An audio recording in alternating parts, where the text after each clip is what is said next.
अंतर पितामह आदि समस्त सुरेश्वर परम प्रसन्न हो अपना कार्य सिद्ध करने वाले पूजनीय भगवान विष्णु को उसी दिशा में प्रणाम करके अपने अपने धाम को चले गए।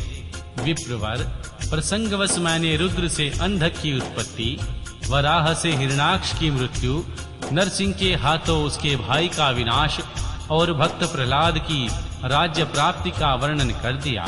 द्विजश्रेष्ठ, अब मैं भगवान शिव की कृपा से प्राप्त हुए अंधक के प्रभाव का, शंकर जी के साथ उसके युद्ध का और पीछे जिस प्रकार उसे महेश के गणाध्यक्ष की प्राप्ति हुई उस कथा का वर्णन करता हूँ।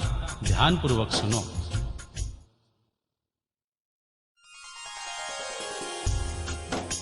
अध्याय 43। भाइयों के उपालब्ध से अंधक का तप करना और वर पाकर त्रिलोकी को जीतकर स्वेच्छार में परवार्थ होना। उनके मंत्रियों द्वारा भगवान शिव परिवार का वर्णन, मां पार्वती के सौंदर्य पर मोहित होकर अंधक का वहां जाना और नंदीश्वर के साथ युद्ध, अंधक के प्रहार से नंदीश्वर की मूर्छा, मां पार्वती के आवाहन से देवियों का प्रकट होकर युद्ध करना, भगवान शिव का आगमन और युद्ध, शिव द्वारा शुक्राचार्य का निगला जाना, भगवान शिव की प्रेरणा से भगवान विष्णु का काली रूप धारण करके दानवों के रक्त का पान करना, भगवान शिव का अंधक को अपने त्रिशूल में पिरोना और युद्ध की समाप्ति। श्री सनत कुमार जी कहते हैं, हे मुनीश्वर, एक समय हिरणाक्ष का पुत्र अंधक अपने भाइयों के साथ विहार में संलग्न था। उसी समय उसके भाई कामाशाक्त मंदांध भाइयों ने उनसे कहा, अरे अंधे, तुम्हें तो अब राज्य से क्या प्रयोजन है? हिरणाक्ष तो मूर्ख था जो उसने घोर तप द्वारा शंकर जी को प्रसन्न करके भी तुझ जैसे कुरूप, बेडोल, काली प्रिय और नेत्रहीन को प्राप्त किया। ऐसे तुम राज्य के भागी तो हो ही नहीं सकते, क्योंकि भला तुम ही विचार करो, कहीं दूसरे उत्पन्न हुए पुत्र भी राज्य को पाते हैं। सच पूछो तो निश्चय ही इस राज्य के भागी हम ही लोग हैं। श्री सनत कुमार जी कहते हैं, मुने, उन लोगों की यह बात सुनकर अंधक दीन हो गया। फिर उसने स्वयं ही बुद्धि पूर्वक विचार करके तरह तरह की बातों से उन्हें शांत किया और रात के समय वह निर्जन वन में चला गया।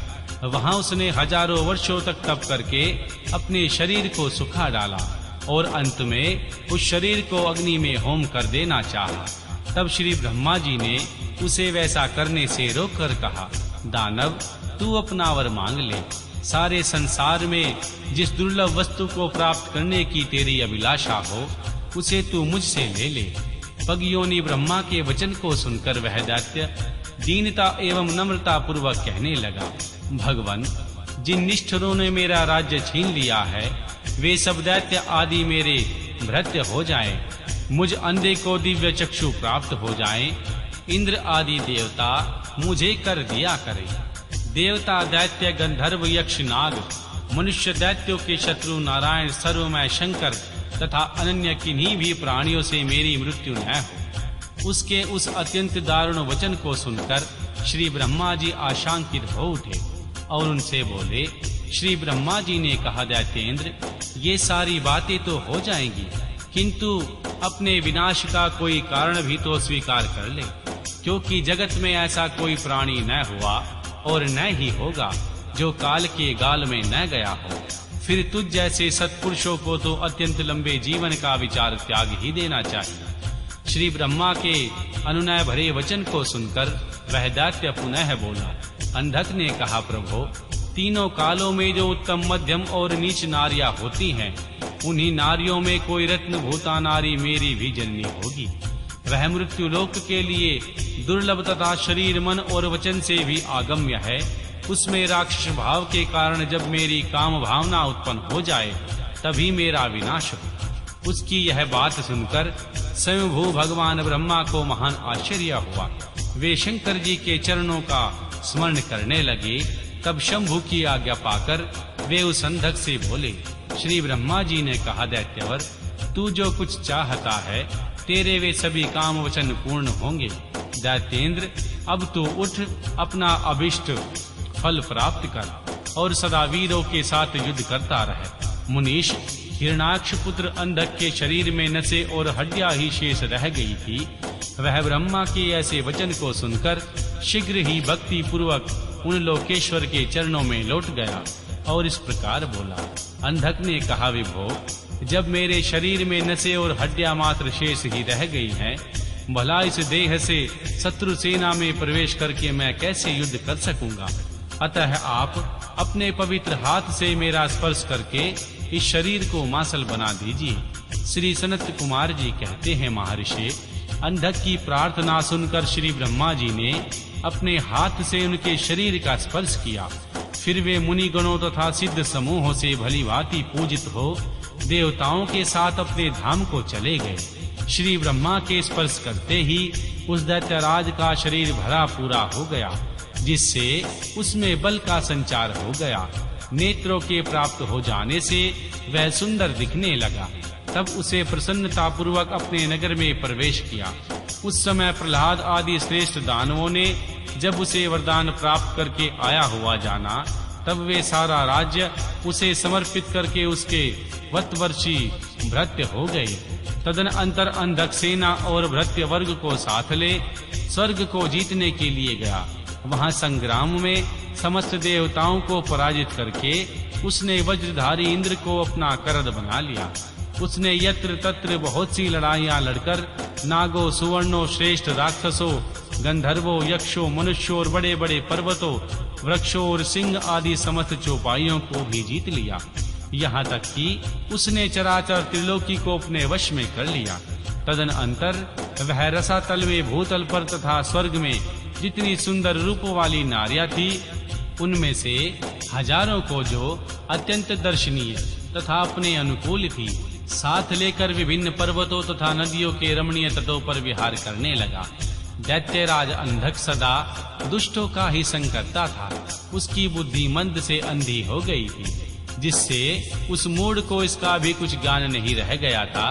पर लोक में आत्मा को सुख देने वाला भी कोई कर्म करना चाहिए।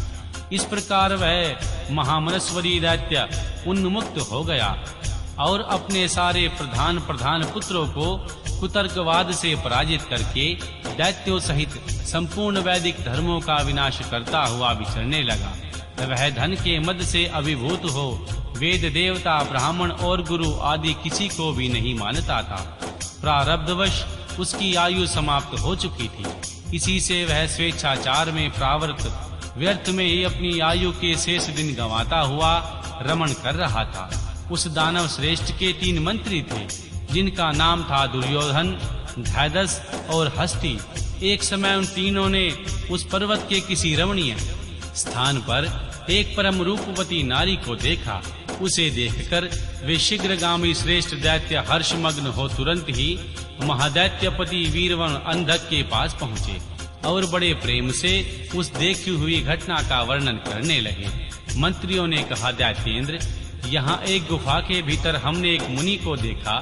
ध्यानस्थ होने के कारण उसके नेत्र बंद हैं। वह बड़ा रूपवान है। उसके मस्तक पर अर्धचंद्र की कला अपनी छटा बिखेर रही है और कमर में गजेंद्र की खाल बंधी हुई है। बड़े बड़े नाग उसके सारे शरीर में लिपटे हुए हैं। खोपड़ियों की माला ही उस जटाधारी का आभूषण है। उसके हाथों में त्रिशूल है। एक विशाल धनुष बाण और तुणीर भी वह धारण किए हुए है। उसका अक्षत सूत्र स्पष्ट दिख रहा है। उसके 4 भुजाएं, लंबी लंबी जटाएं, वह खड़ग, त्रिशूल और लकुट धारण किए हुए। उसकी आकृति अत्यंत गौर और उस पर भस्म का अनुलेप लगा हुआ है। वह अपने उत्कृष्ट तेज से सुशोभित हो रहा है। इस प्रकार उस श्रेष्ठ तपस्वी का सारा वेश ही अद्भुत है।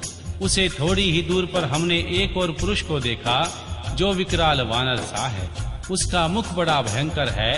वह सभी आयुध धारण किए हुए है, परंतु उसका रूप अक्षत है। वह तपस्वी की रक्षा में तत्पर है।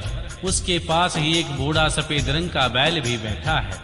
उस बैठे हुए तपस्वी के पार्श्वभाग में हमने एक शुभलक्षणा संपन्न नारी को भी देखा। वह भूतल पर रत्न स्वरूपा है। उसका रूप बड़ा मनोरम है और तरुणी होने के नाते मन को मोह लेती